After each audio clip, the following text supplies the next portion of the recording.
ဒါအောက်ကြလေကြက်လေဆိုတဲ့အုပ်စီနေဗျာဒါမရဘူးလားခက်နန်းတော်ရဟောင်းတွေကဘိုးတော်ဦးဝိုင်းတဲခဲ့တဲ့ဒါရှေးတုန်းကဟိုဝါကြီးပဲဗျာဒါဗဟိုစီစင်းလို့ပြောလို့ရလို့မျောစင်လို့လည်းပြောလို့ရတယ်ရှေးတုန်းကတိုင်းပြည်တစ်ခုတည်းရင်တစ်ဖက်ကရန်သူတွေလာရင်တက်ကြည့်ဖို့ရအတွက်မျောစင်ကြီးတွေရှိတယ်အဲမျောစင်ကြီးတွေရဲ့ထိတ်မှာဆိုဗဟိုစီစင်ထားတဲ့သူကနာယီအချက်ပေးတွေပေါ့ဗျာနော်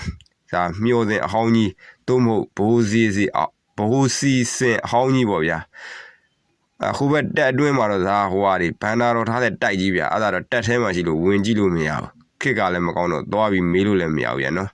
ဟိုကတော့ဘရင်ရဲ့ရွှေငွေရတနာတွေထားတဲ့ဘန်နာတော်ထားတဲ့တိုက်ကြီးဗျာအဲ့ဒါခုချိန်လေးကိုရှိတယ်ပလာဆတ်တက်ထဲမှာဗျာဒါတောင်တမန်ရင်မြောက်ဆောင်ကပလာဆတ်တက်အတွင်းမှာရှိတယ်နော်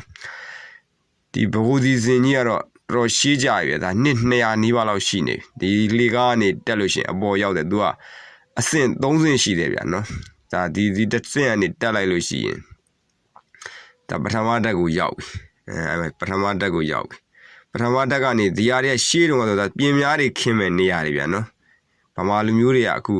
ဟိုဟာပေါ့ထုတ်ပတ်ရောက်ပေါက်ကိုအုပ်စီပြီးလို့ရှိရင်အတွင်းကိုပြင်များတွေခင်းတယ်မန်နူအုပ်ကြောင်းကလည်းအဲ့လိုပဲအတွင်းပိုင်းတွေကိုကျွန်းများတွေခင်းတာများဒါအုပ်ကြီးတွေကလည်းအဲ့ဒါဟိုဟာအကျေကတထွာအရှိက1000စုပ်လောက်ရှိတယ်